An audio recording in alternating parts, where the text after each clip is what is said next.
Mes chers frères et sœurs, bonjour. Je suis heureuse d'être avec vous encore aujourd'hui parce que j'ai une bonne nouvelle pour vous. J'ai une bonne nouvelle qui concerne la prière et la puissance de la prière. Aujourd'hui, on cherche la puissance. Aujourd'hui, on cherche quelque chose de fort. Powerful, comme disent les Anglais.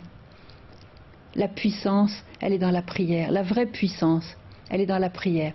J'ai une histoire à vous raconter qui concerne à Medjugorje un des voyants. Vous savez qu'il y a 6 voyants à Medjugorje et le plus jeune, le plus petit s'appelle Yaakov. Et quand les apparitions ont commencé, le petit Yaakov avait à peine 10-11 ans et il était seul de sa famille, tout petit, très pauvre. C'était un enfant des rues, il faut bien le dire, sans éducation. Mais la Sainte Vierge l'a choisi. Et elle l'a choisi parce que chacun de nous est important, quel que soit l'âge, la situation, la culture, l'éducation. Chacun de nous est important à ses yeux. Et elle a choisi ce petit enfant et c'est à elle qu'elle a dit, de façon privilégiée, elle a dit « Yaakov, tu es important pour moi.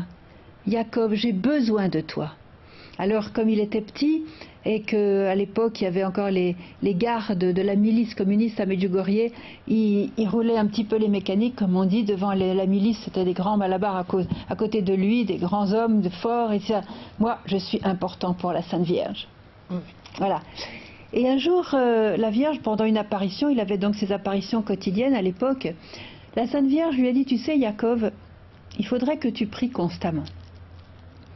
Mais tu as des petites prières comme Jésus je t'aime, Jésus je t'adore, oh mon Père je m'abandonne à toi, oh Marie viens j'ai besoin de toi, oh Marie je t'aime beaucoup, mon ange gardien viens aide-moi. Voilà, des petites prières jaculatoires comme ça qui habitent ton cœur et qui remplissent ton cœur. Toujours tu dois le faire, par exemple quand tu vas à l'école, quand tu reviens de l'école, quand tu rentres chez ta maman, quand tu vas jouer avec tes amis, quand tu vas t'endormir, quand tu vas faire ta toilette, voilà. Que ta journée soit parsemée de ces petites prières.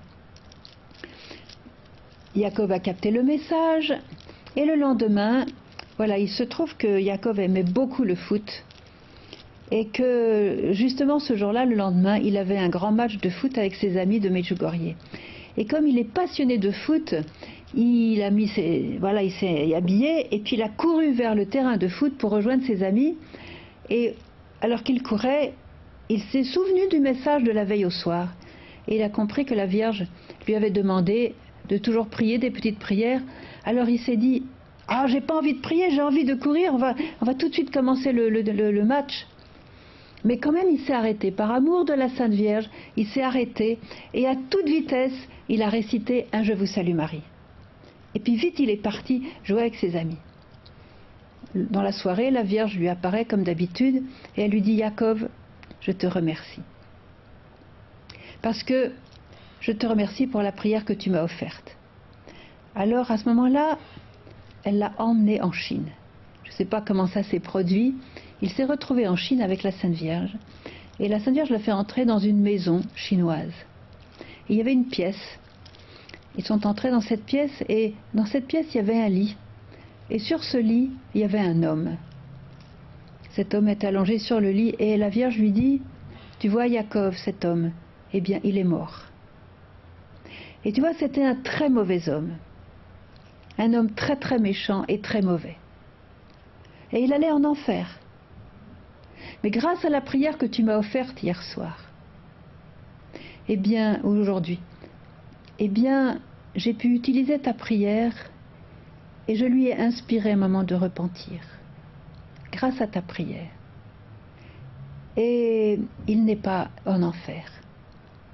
Il a eu un moment de repentir et maintenant cet homme est sauvé. Pour l'éternité, il est sauvé. Et Yaakov a dit, « Waouh! Un homme qui va changer toute son éternité parce que j'ai offert un « Je vous salue Marie » à la Sainte Vierge. » Extraordinaire. Il était complètement bluffé. Alors, si je raconte cette histoire, c'est parce que pour nous c'est pareil. La Vierge nous a dit, chers enfants, si vous saviez la valeur de la moindre de vos prières, vous prieriez sans cesse. Chers enfants, j'ai besoin de vos prières. Chers enfants, sans vous, je ne peux pas aider le monde. Je vous demande, chers enfants, de collaborer avec moi dans les moindres petits détails de votre vie. J'ai besoin de vous pour réaliser pleinement mes plans. Aidez-moi. Je recherche vos prières. Et elle ajoutait, chers enfants, lorsque vous avez prié, vous êtes tellement plus beaux. Parce que la prière nous donne la beauté. La prière nous donne le repos. Quelle erreur de penser, oui, je suis fatigué, je ne peux pas prier, je suis trop fatigué. C'est une grande erreur parce que par la prière, vous allez reposer votre âme et votre corps. Que votre prière, chers enfants, soit nourriture pour chaque jour dans votre vie. Dans la prière, la Vierge nous dit, c'est un dialogue avec Dieu. C'est une conversation avec Dieu. Alors pour prier, il ne suffit pas seulement par exemple, de prendre son chapelet. Allez, je vais prier, je prends mon chapelet, allez, notre Père qui es aux cieux, que ton nom soit sanctifié, en ayant hâte que le chapelet se déroule et qu'on ait fini. Non, dans la prière, nous nous adressons à une personne. Commencez votre prière avec un temps où vous allez regarder la personne intérieurement. Vous n'allez pas prier devant un mur, vous n'allez pas réciter une prière avec votre esprit qui est ailleurs. Vous allez regarder la personne. Si vous priez Jésus, imaginez Jésus qui est devant vous, qui vous attend, qui vous a appelé à la prière. Si vous priez le Père, mettez-vous dans les bras du Père, abandonnez-vous dans les bras du Père.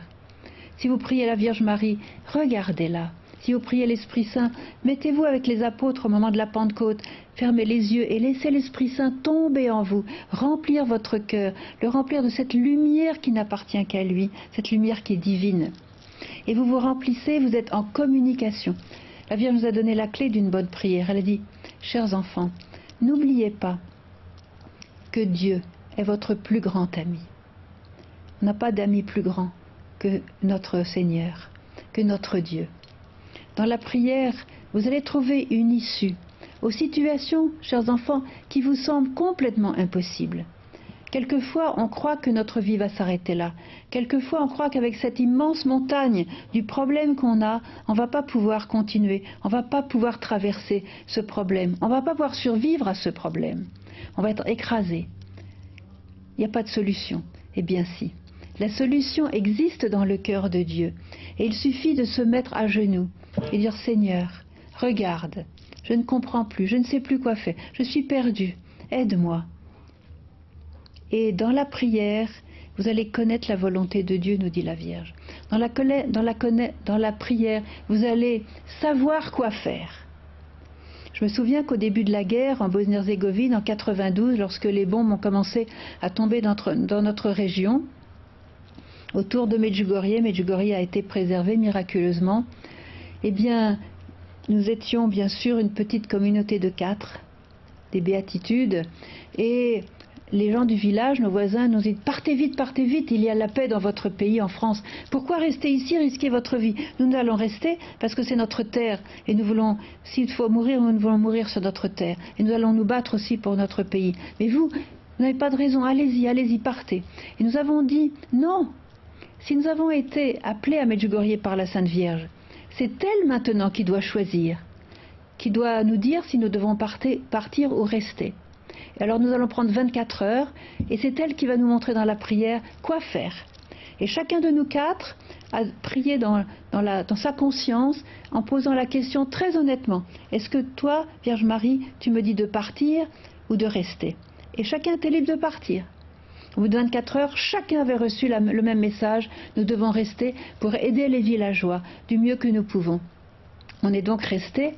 Et quand on est resté, on a compris pourquoi la Vierge avait mis dans notre cœur de rester. On a pu évacuer les enfants vers la côte pour les protéger avec les mamans.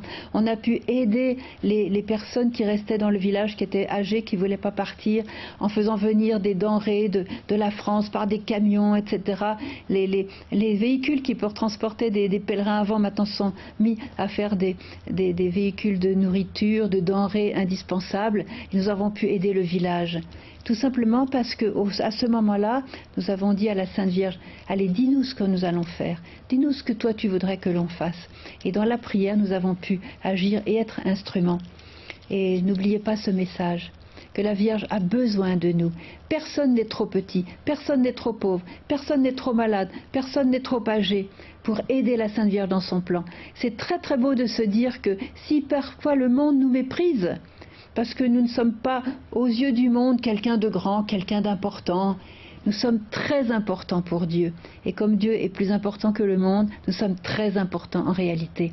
Alors sachez-le, réjouissez-vous et dites aujourd'hui même à la Sainte Vierge, maman, je veux t'aider dans tes plans, je veux prier, je vais t'offrir régulièrement et à Jésus ton Fils une petite prière, un petit acte, une petite conversation avec toi. Allez, je vais te prendre entre quatre yeux, je vais te dire quelque chose, je vais te dire que je t'aime, je vais te dire que je te trouve si belle, si grande, si magnifique. Je vais te le dire et le redire. Et comme ça aussi, je vais grandir en toi et avec toi. Et tes plans vont se réaliser mieux et plus vite. Magnifique, magnifique. La Vierge nous regarde avec des yeux admiratifs, parce qu'elle voit en nous quelqu'un qui a été créé à l'image de Dieu, à la ressemblance de Dieu. Elle voit en nous la splendeur de la Trinité. Elle nous aime, elle nous respecte, mais elle a besoin de nous, comme nous avons besoin d'elle. Alors, pourquoi hésiter? Dites-lui dès aujourd'hui, maman, me voici, je veux t'aider dans tes plans.